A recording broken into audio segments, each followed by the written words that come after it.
heads up and you can see the water, the surge is dramatically risen here. This is Mother Nature at her worst right here. As you can see, Hurricane Katrina swept across the Gulf of Mexico and affected areas from Florida all the way to Louisiana and Texas. Even though many areas were affected by Hurricane Katrina, the epicenter of the storm was in New Orleans.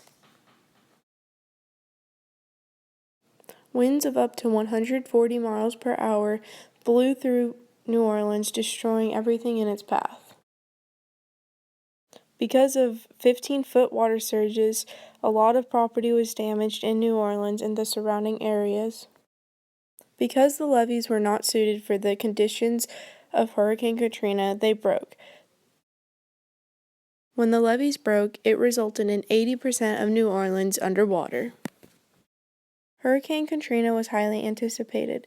The anticipation led to a mass exit. With this mass exit became the unbearable traffic jams. Many people in New Orleans found shelter at the Superdome. However, the rough conditions of Hurricane Katrina proved the Superdome not suitable. Chunks of the roof were blown off. Over 15,000 refugees took shelter in the Astrodome. Even though there was a mandatory evacuation, many residents still stayed in New Orleans because they had nowhere else to go. Because of this, a lot of residents got stuck in their houses and had to be rescued. The residents that were lucky enough to make it to their roof in time had to set up a signal so Life Flight was able to come and rescue them. It took many residents a long time to be rescued because of the overwhelming number that had to be rescued. Even though rescuing people was our top priority, government employees still had to figure out a way to try and stop the water surges and stop the flooding that covered New Orleans.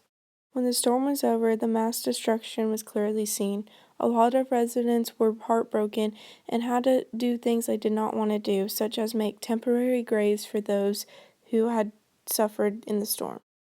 The people didn't waste any time. They started picking up what was left in New Orleans. Newspapers and broadcasts informed the nation about the catastrophic events that occurred in New Orleans during Hurricane Katrina. Even though much was lost in Hurricane Katrina, it brought the people back together.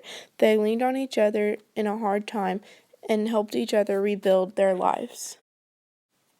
A lot of people gained adversity from suffering through Hurricane Katrina. So, was the hurricane truly a blessing in disguise?